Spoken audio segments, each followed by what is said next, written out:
నిజాంపేట మండల కేంద్రంలో శ్రీ మైసమ్మ తల్లి ఆలయ నిర్మాణం అమ్మవారి విగ్రహ ప్రతిష్ఠ కార్యక్రమం ఘనంగా అంగరంగ వైభవంగా నిర్వహించారు. సందర్భంగా పురోహితులు రమణాచార్యులు మాట్లాడుతూ రైతులు దాతల సహకారంతో మైసమ్మ తల్లి ఆలయ నిర్మాణం విగ్రహ ప్రతిష్ఠ కార్యక్రమాన్ని అంగరంగ వైభవంగా నిర్వహించుకోవడం జరిగిందని, ఉదయం గణపతి హోమం, పుణ్యాహవచనం, చండీ హోమం కార్యక్రమాలు చేపట్టామని, ఆ అమ్మవారి కృపతో గ్రామ ప్రజలు సుభిక్షితంగా ఉండాలని, పాడి పంటలు పండాలని అమ్మవారిని వేడుకున్నామన్నారు.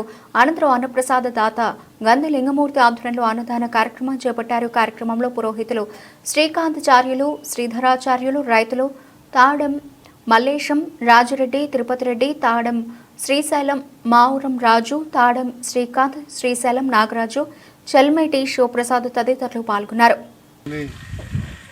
ఆలయ నిర్మాణం మరియు ఈరోజు అమ్మవారి ప్రతిష్టాపన కార్యక్రమం మన నిజాంపేట గ్రామంలో జడ్చవితండ వెళ్ళే రూట్లో మల్లుకుంట మైసమ్మ తల్లి దేవతా విగ్రహ ప్రతిష్టాపనను అంగరంగ వైభవంగా నిర్వర్తించడం జరిగింది.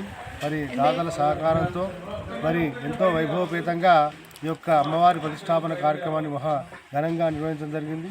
దాతలందరూ కూడా సకాలంలో సహకరించి అమ్మవారి విగ్రహాన్ని, అమ్మవారి నిర్మాణాన్ని, గుడి నిర్మాణాన్ని కూడా తమ వంతు సాయంగా చాలా వెన్నుదన్నుగా ఉండి అమ్మవారి నిర్మాణానికి ప్రతిష్టాపన కూడా వారంతా సహకారం అందించి దాతలకు కూడా ఈ సందర్భంగా కృతజ్ఞత తెలుపుతూ ఈరోజు నిన్న సాయంత్రం 4 గంటలకు గణపతి పూజ, పుణ్యావచనం, అంకురార్పణతో, హోమంతో కూడుకున్న పూజతో పాటు ఈరోజు కూడా అమ్మవారికి ప్రతిష్టాపనంగా అమ్మవారి యొక్క మూలమంత్ర అవనామం జరుగుతున్న చండీ హోమం చేయడం జరిగింది. మరియు అమ్మవారి యొక్క కృపా కటాక్షాలు గ్రామం పైన, ప్రజలపైన, పాడి పంటలన్నీ కూడా చల్లంగా ఉండాలని చెప్పి ఆకాంక్షిస్తూ అమ్మవారి విగ్రహ ప్రతిష్టాపన చేయడం జరిగింది. కావున భక్తులందరూ కూడా అధిక సంఖ్యలో విచ్చేసి ఈ యొక్క కార్యక్రమంలో అన్నదాన కార్యక్రమం కూడా చేపట్టినారు.